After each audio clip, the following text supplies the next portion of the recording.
Hemos llegado ya al capítulo 11 y capítulo 12 del libro de Éxodo. Creo que hemos ya avanzado considerablemente en este libro de Éxodo y vamos a continuar en esta mañana. En este capítulo 11 y capítulo 12 encontramos dos eventos, dos cosas que van juntas. Recuerden la clase pasada.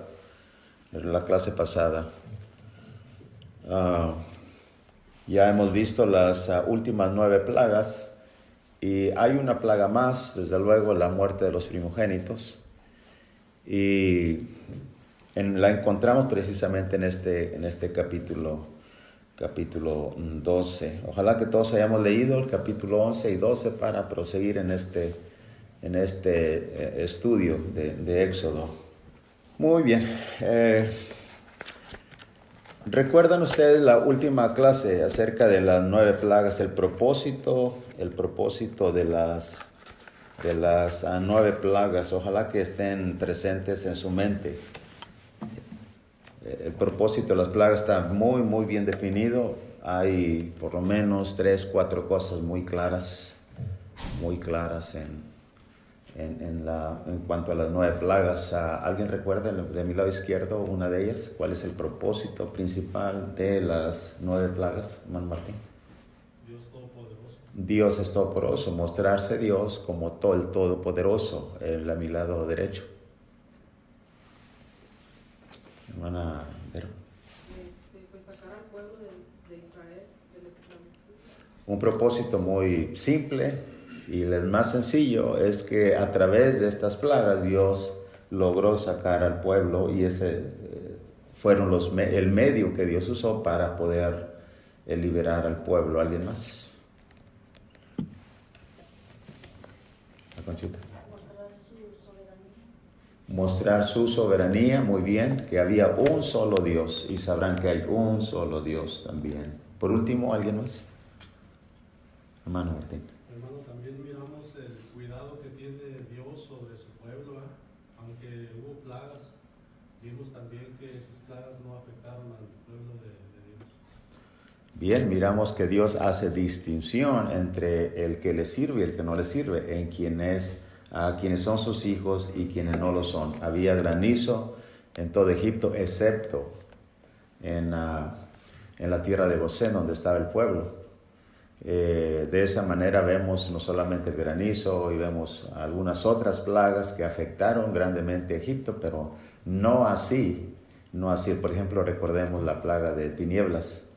Había muchas tinieblas en todo Egipto, pero en la casa de los egipcios había luz. Y así, hermanos, miramos ampliamente eso. Muy bien, pasando al capítulo 11 y capítulo 12. Capítulo 12. Vamos a hacer un breve recorrido y al final, como siempre, daré algunos minutos para preguntas y respuestas. Decía que en estos dos capítulos, 11 y 12, encontramos 2 eventos unidos en uno solo: la Pascua y la muerte de los primogénitos. ¿Por qué no estudiar la Pascua a la luz de cualquier otra plaga? Simple y sencillamente, hermanos, porque no es correcto. Lo correcto es que son 2 eventos: la muerte de los primogénitos que encontramos aquí, y también el evento de la Pascua por primera vez para el pueblo de Israel. A través de esto, hermanos, vamos a ver algunas cosas muy significativas. Recuerde que no solamente el propósito es presentar el estudio, sustraer el contenido del libro de Éxodo, sino también estoy haciendo intentos por mostrar la forma en que se debe estudiar la Biblia. Ya el estudio pasado acerca de principios o la herramienta de cómo interpretar la Biblia debe estar presente cuando estudiamos la palabra de Dios. Muy bien, lo primero que encontramos aquí, hermanos, es lo necesario de la muerte en la liberación de Israel. No podía haber o estar exento la muerte en una liberación. Por ejemplo, cuando dice el capítulo 11, versículo 1, note bien, capítulo 11, versículo 1 de Éxodo. Jehová dijo a Moisés: una plaga traeré aún sobre Faraón y sobre Egipto, después de la cual Él os dejará ir de aquí y seguramente os echará de aquí del todo. Note bien la expresión, lo que está diciendo el capítulo 11, verso 1. Una plaga más traeré sobre Faraón, después de la cual os dejará ir de aquí. Dios lo ha afirmado y así era. ¿Cuál era esa plaga, hermanos? Bueno, la plaga de los primogénitos, la muerte de los primogénitos. La pregunta es aquí que uno debe hacerse, ¿por qué? ¿Por qué Dios liberó inmediatamente después de la 10ª plaga? ¿Por qué? ¿Por qué Dios, por ejemplo, no liberó al pueblo después de la plaga de tinieblas? ¿O después de la plaga de granizo? ¿O de la plaga de piojos? ¿Por qué exactamente después de la plaga de la muerte de los primogénitos? La verdad es y la realidad es porque no puede haber liberación si no hay muerte en el plan divino de Dios. Eso es. De tal manera, hermanos, que tenía que haber muerte para haber liberación. A través de las escrituras de toda la Biblia, especialmente en el libro Levíticos, encontramos, por ejemplo, ¿se acuerdan ustedes acerca de aquellos 2 machos cabríos? Uno era muerto, otro era liberado. Pero era necesario específicamente en el evento de la expiación, tenía que haber muerte. De otra manera, no puede haber expiación, no puede haber liberación. Cuando vamos al libro de Hebreos, por ejemplo, en el capítulo 2 y el capítulo 9, específicamente en Hebreos, en el capítulo 2, encontramos el versículo 15, por ejemplo, también en el 9:15, acerca de este evento, de la muerte dentro de la liberación de Dios. En Hebreos 2, verso 15, dice así, incluyendo el verso 14, así que por cuanto los hijos participaron de carne y sangre, él también participó de lo mismo para destruir por medio de la muerte al que tenía el imperio de la muerte, esto es al diablo. El pueblo de Israel salió del imperio egipcio.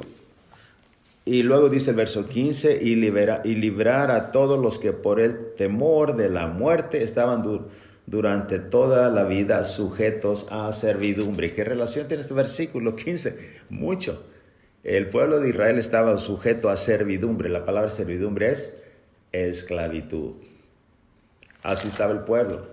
Y fue necesaria la muerte. Así como, hermanos, de la misma manera, Cristo Jesús tuvo que morir para liberarnos a todos que estaban sujetos a la esclavitud. En el capítulo 9 también decía, en este mismo libro del capítulo 9, en el versículo 15, encontramos ese reflejo de esa idea, versículo 15, capítulo 9 de Hebreos. Así que por eso es mediador de un nuevo pacto, para que interviniendo muerte para la remisión de las transgresiones que había bajo el primer pacto, los llamados reciban la promesa de la herencia eterna. El pueblo de Israel, hermano, recibió la promesa de la herencia de la tierra prometida, pero antes tuvo que haber muerte otra vez. Y por eso es lo que leíamos ustedes en el capítulo 11 y capítulo 12. Eso es lo que encontramos en las Escrituras. La segunda cosa que miramos es lo necesario de la muerte, no solamente en la liberación, sino también en la Pascua. En esta celebración que va junto con la muerte de los primogénitos, la plaga 10ª, encontramos también muerte en la Pascua. Dios podía haber omitido muerte en la Pascua, simplemente panes sin levadura o algún otro evento. Pero es necesario matar un animal. Note bien, hermanos, en lo necesario de la muerte. Antes de ello, hay una cosa que miramos también que gira en torno a la muerte en la Pascua. Y esto es la sangre en las dinteles de las puertas y las ventanas. Pero note bien, hermanos, hablando acerca de eso, lo necesario de la muerte en la Pascua. Vamos mirando en Éxodo capítulo 12 ahora. Y versículo 3 y 4, desde el 1 hasta el 4, dice así, de esta manera. Habló Jehová a Moisés y a Aarón en la tierra de Egipto, diciendo: este mes os será principio de los meses, para vosotros será este el primero en los meses del año. Hablad a toda la congregación de Israel, diciendo: en el día 10 de este mes, tómese cada uno un cordero, según las familias de los padres, un cordero por familia. Verso 4.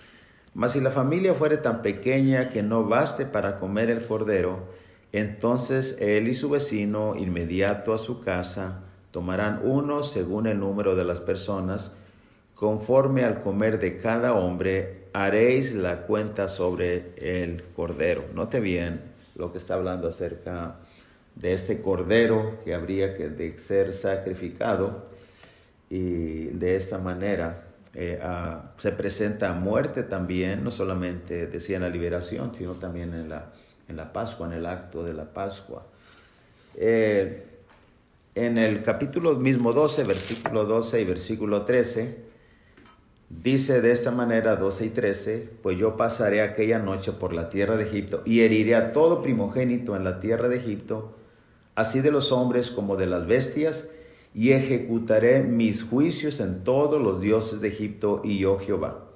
Y la sangre os será por señal en las casas donde vosotros estéis, y veré la sangre, y veré la sangre, y pasaré de vosotros, y no habrá en vosotros plaga de mortandad cuando hiera la tierra de Egipto. Noten bien cómo, hermanos, se mezclan los dos eventos.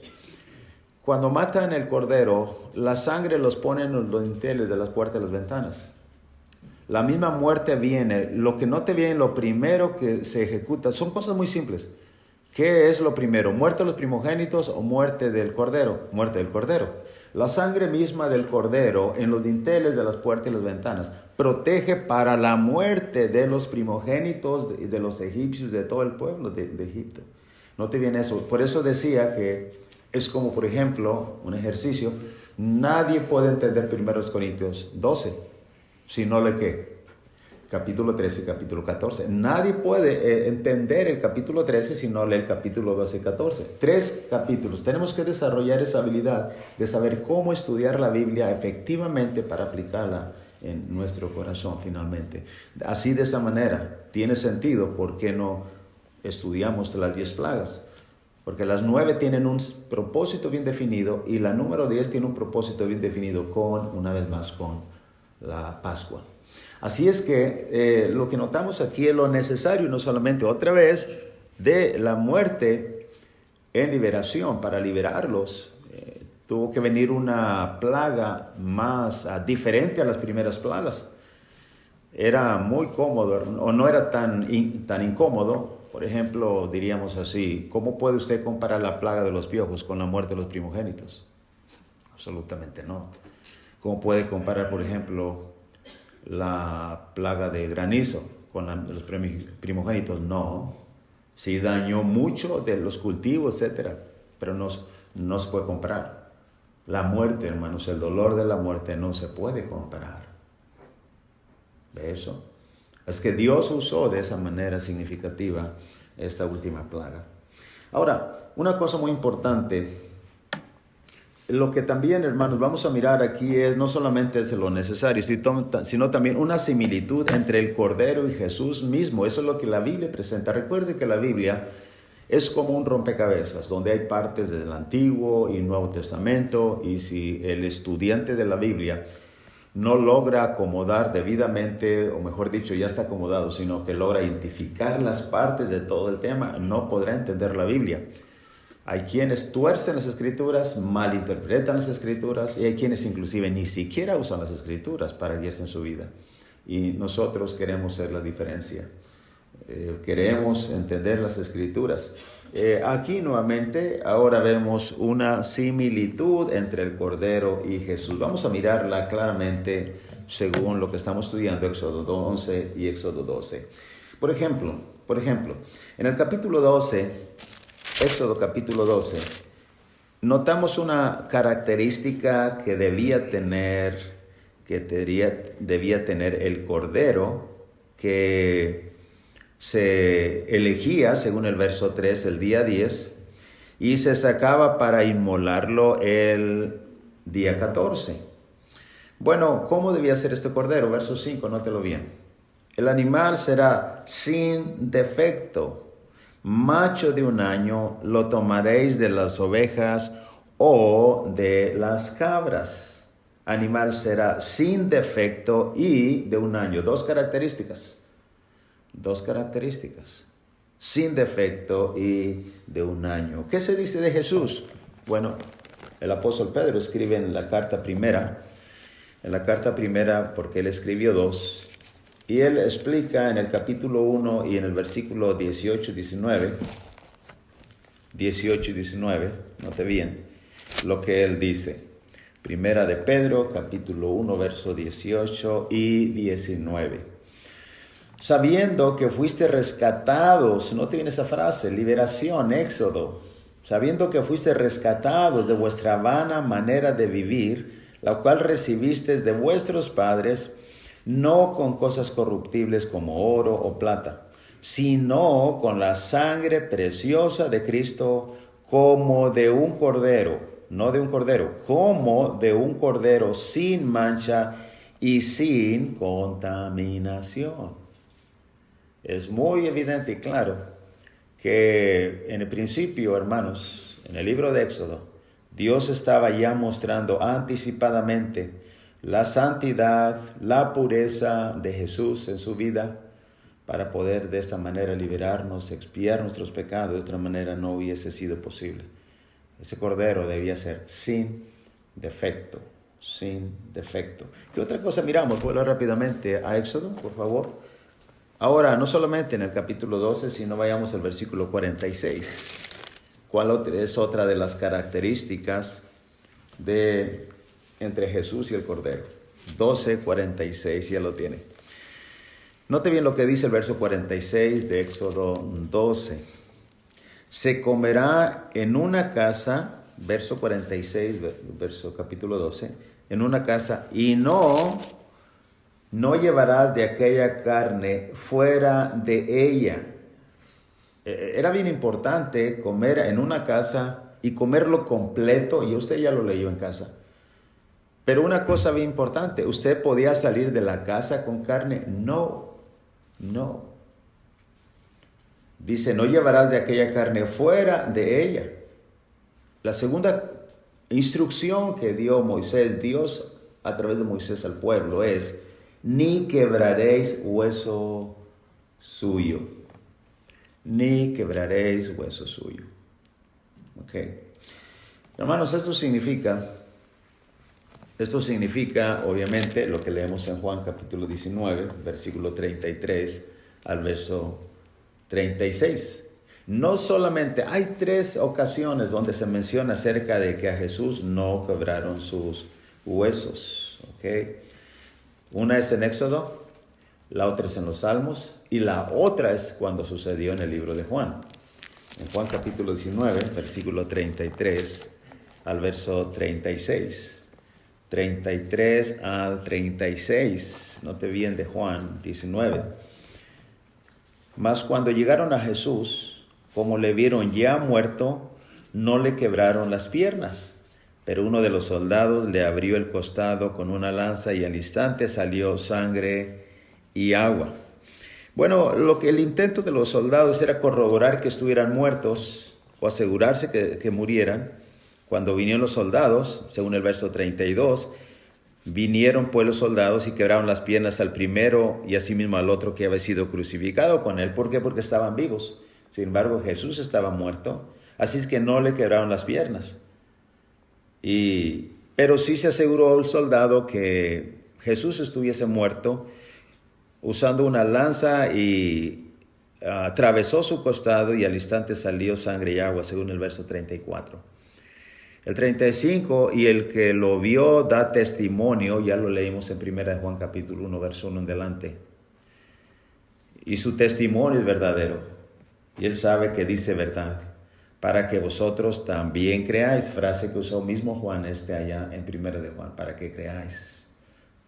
Entonces note bien, hermanos, verso 36. porque estas cosas sucedieron para que se cumpliese la escritura, no será quebrado hueso suyo. ¿Dónde lo leemos? Salmo 34:20. No será quebrado hueso suyo. Así es que la similitud, no te viene en eso, es que en la Pascua, volviendo a Éxodo 12, verso 46, al cordero en la Pascua no quebraron ni un solo hueso. O sea, todo su hueso queda intacto.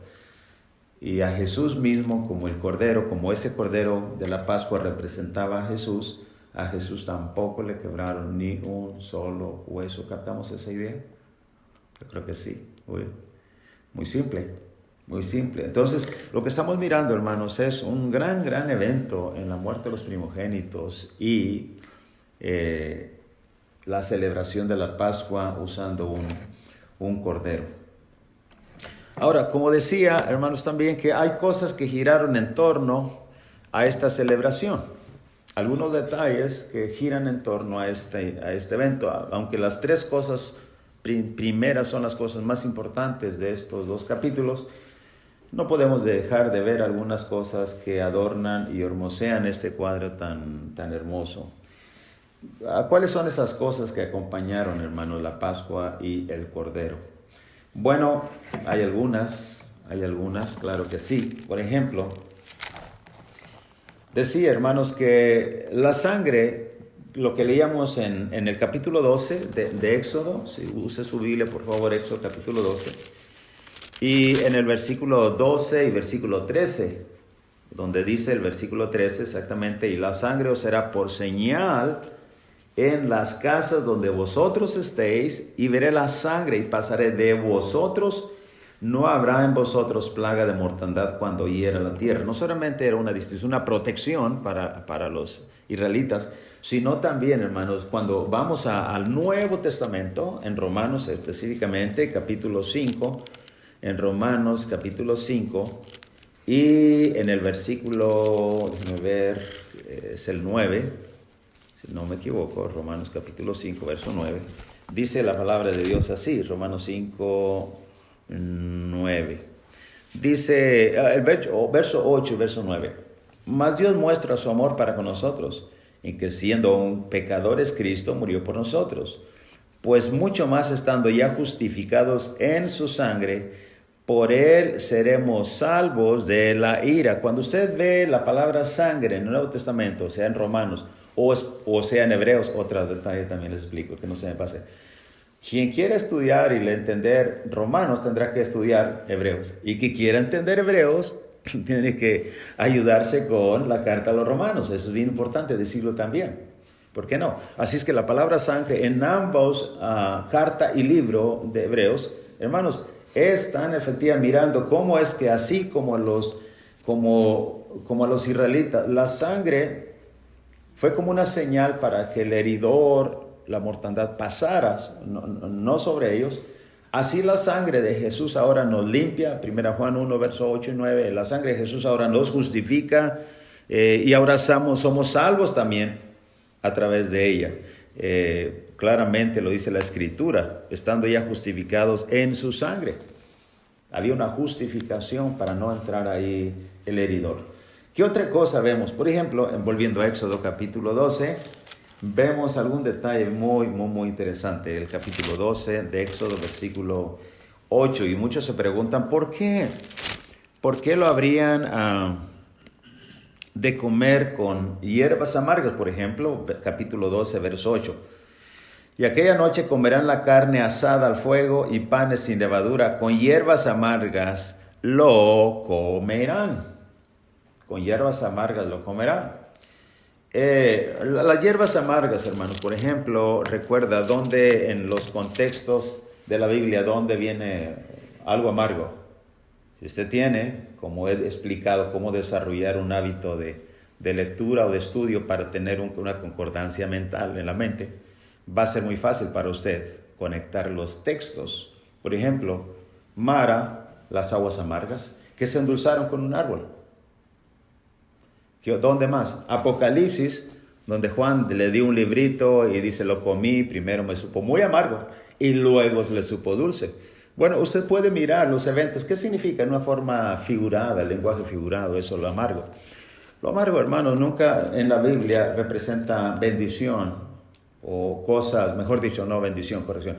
No significa algo agradable, aunque lo amargo o las cosas, todas nos ayudan a bien. Las cosas, aunque aparentemente son malas, Dios las permite para que nosotros las usemos como bendición. Pero en sí, la palabra amargo en la Biblia no representa algo agradable. Y para ellos no fue algo agradable estar en opresión. Dios le recordó en el libro de Deuteronomio posteriormente que Dios los habría de sacar de la esclavitud, de la opresión. Y de esa manera, el cordero, hermanos, tiene que ser acompañado con hierbas amargas. Con hierbas amargas. Alguien dijo que también pudiera representar que el comer al cordero, como cuando usted come la Santa Cena y tiene comunión con Jesús, que es el cordero, debe recordar que la vida de cristiano no es solamente dulce, no es solamente agradable. ¿Qué dijo Jesús en su vida del ministerio? No penséis que he traído paz, sino que espada. Jesús nos engaña y nos dice que la vida del cristiano va a ser todo agradable. No. Y a todo aquel que quiera a vivir justamente padre esa persecución. Pablo y Jesús explicaron claramente a estos hermanos que como cristianos vamos a tener que comer hierbas amargas figurativamente. Y esto es algo que acompaña la Pascua al Cordero.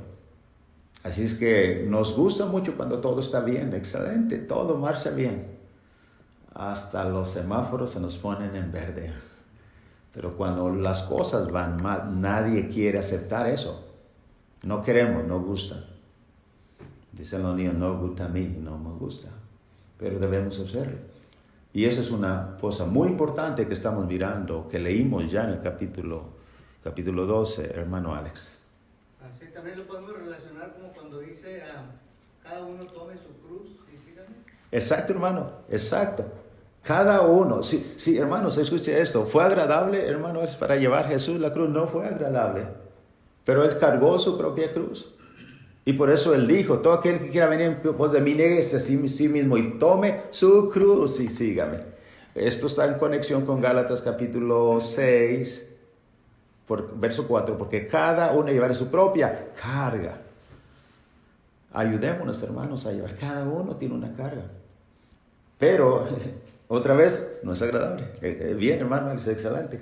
Ahora, hermanos, continuando, no solamente hierbas amargas, note bien otra cosa. En el capítulo 12 nos llama la atención que habría haber una semana completa sin levadura. En otras palabras, sin panes, mejor dicho, con panes sin levadura. Eso es, capítulo 12, verso 15, dice así. Capítulo 12, verso 15. 7 días comeréis panes sin levadura, y así el primer día haréis que no haya levadura en vuestras casas, porque cualquiera que comiere leudado desde el primer día hasta el séptimo será cortado de Israel. Verso 19. Por 7 días no se hallará levadura en vuestras casas, porque cualquiera que comiere leudado, así extranjero como natural del país, será cortado de la congregación de Israel. ¿Tan trágico? Sí, tan trágico. Verso 20. Ninguna cosa leudada comeréis en todas vuestras habitaciones, comeréis panes sin levadura. ¿Dónde nos lleva esto? Panes. Primero los Corintios, capítulo 5. Primero los Corintios, capítulo 5, verso 7. Verso 7 y versículo 8. Primero a los Corintios, capítulo 5, verso 7 y versículo 8. ¿Qué era el problema en Corinto? Un fornicario. Un hombre, hermanos, que tenía su madrastra por mujer. Eso no debía ser así. De tal manera que note bien lo que dice estos versículos 7 al 8. Limpiaos pues de la vieja levadura, para que seáis nueva masa, sin levadura como sois. porque vuestra Pascua, que es Cristo, ya fue sacrificada por nosotros. Cuando no estudiamos Éxodo capítulo 11 y capítulo 12, hermano, no entenderíamos lo que Pablo dice, porque Cristo ya fue sacrificada por nosotros. Pero cuando leemos en el libro de Éxodo capítulo 12, tiene sentido. Después exactamente del sacrificar el cordero, hermano Alex, de sacrificarlo, ¿ok? Y al comerlo, después exactamente seguía la semana, los 7 días sin levadura. Demostrando que al comer el cordero, tú ahora eres santo, eres puro. Debes mantenerte sin pecado en tu vida. Así es que no era tolerante que hubiera levadura en ninguna casa. Y por eso es que en la iglesia en Corinto, aceptando y tolerando tal cosa, Pablo dice, no, límpiense de la vieja levadura, como sois, porque vuestra Pascua, que es Cristo, ya fue sacrificada. Cristo ya había muerto. Cristo murió aproximadamente en el año 33. Y la iglesia ya tenía algunos años establecida. ¿Se fijan en eso? Así es que, hermanos, son cosas que giran en torno y adornan este gran evento, pero es hermoso, hermoso. 7 días sin levadura. Pero hay una cosa más aún, antes de cerrar la clase y esta grabación. No solamente eso, sino que quienes comían la Pascua deberían ser circuncidados. Usted lo leyó. Capítulo 12, verso 43 al 50. Capítulo 12, verso 43 al 50. Ahora lo leo. Note bien. Dice 43 al 50. Jehová dijo a Moisés y a Aarón: esta es la ordenanza de la Pascua, ningún extraño comerá de ella, mas todo siervo humano comprado por dinero comerá de ella, después que lo hubiere circuncidado, claro. El extranjero y el jornalero no comerán de ella. Se comerá ahora hago una pausa, quizás usted está pensando, ahí está, entonces, ¿por qué un visitante cuando llega, hermano, y toma la Pascua se la damos? Bueno, le explico después, durante los minutos que restan. La persona decide comerlo, no lo hace bien ni mal, pero no está decidiendo usted por él. A veces un visitante no sabe que un cristiano de tomar la cena, no es cristiano. No es Dios, no espera de él ello, espera que se bautice, desde luego. Y puesto que aparte hay un pasaje que dice, pruébese cada uno y coma. Inclusive usted no puede decidir si come o no come un cristiano. Me explico, menos un visitante. Ok, bueno, pero el extranjero y el jornalero no comerá de ella. Se comerá en una casa y no, como ya leíamos, no llevarás de ella, aquella carne fuera de ella, ni quebraréis hueso suyo. Toda la congregación de Israel lo hará. Una cosa, es muy posible, si usted no me ha preguntado, pero quizá lo haga, la carne llevarla fuera de aquella casa. En la palabra casa en la Biblia, en todo el contexto, aparece como casa de Israel. Después casa, que es la iglesia columna baluarte de la verdad. Un detalle muy interesante: Jesús murió dentro de su nación, e inclusive dentro de la ciudad de Jerusalén. Cuando yo visité Jerusalén, desde luego miré que Getsemaní no estaba fuera de la ciudad, Getsemaní está dentro de la muralla, y eso es muy posible que sea que Jesús nunca salió de ahí y fue muerto por los israelitas, por su nación y dentro de Israel. Es muy posible, tal vez posible, a sus conclusiones. Pero hermanos, es la pintura de la Pascua y la muerte de los primogénitos fue una forma tan perfecta y excelente. Ahora sigamos con la lectura. Estoy diciendo que quien debía tomar la Pascua debería estar circuncidado. Verso 48 ahora, dice así, al 50. Mas si algún extranjero morare contigo y quisiere celebrar la Pascua para Jehová, séale circuncidado todo varón, y entonces la celebrará y será como uno de vuestra nación, pero ningún incircunciso comerá de ella. Note bien el énfasis muy fuerte en esto. La misma ley será para el natural y para el extranjero que habitar entre vosotros. Así lo hicieron todos los hijos de Israel, como mandó Jehová a Moisés y a Aarón, así lo hicieron. ¿Qué es esto? Hermanos, es algo muy claro y muy evidente. Ahora acompáñenme al Nuevo Testamento, al libro de Romanos, capítulo 2. Romanos, capítulo 2, versículo 28-29. Romanos 2, versículo 28 y 29. Cuando Pablo está tratando la cuestión de quién es un verdadero israelita, quién es un verdadero hijo de Dios. Verso 28-29. Pues no es judío el que lo es exteriormente, ni es la circuncisión la que se hace exteriormente en la carne. Entonces, Pablo, ¿cuál es la circuncisión? 29. Sino que es judío el que lo es en lo interior, y la circuncisión es la del corazón. Cuando tú echas fuera de tu corazón la parte pecaminosa, en el espíritu, no en letra, la alabanza del cual no viene de los hombres, sino de Dios. No se olvide que el versículo 29 habla de una circuncisión en el corazón. ¿Y cuándo nos circuncidamos en el corazón? Cuando renunciamos al pecado, Romanos capítulo 6, verso 4 y versículo 5. De Cristo está revestido, según Gálatas, cuando nos bautizamos. Así es que el énfasis, hermanos, de que quién debería tomar la cena, debería estar circuncidado. Ningún incircunciso lo comerá. Ahora, ¿cuál es la aplicación general de la muerte de los primogénitos y de la Pascua? Hermanos, es esta. Pase conmigo finalmente al capítulo 12 nuevamente. En el versículo 14 y 17 del capítulo 12, note bien, capítulo 12, verso 14 y 17, dice así, 14 y 17, Éxodo 12, y este día os será en memoria, y lo celebraréis como fiesta solemne para Jehová durante vuestras generaciones, por estatuto perpetuo lo celebraréis. La palabra perpetuo, ya sabemos que en el Antiguo Testamento no significa que nunca se va a quitar. La palabra perpetuo es para el tiempo que Dios decida. La palabra perpetuo es juntamente con la palabra para siempre.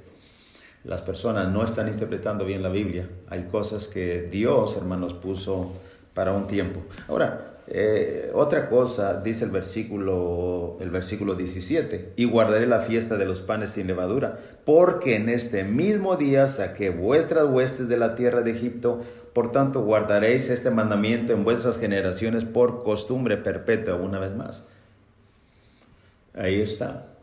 ¿Cuál es el propósito? La razón, hubo liberación. Este mismo día saqué las huestes de la tierra de Egipto.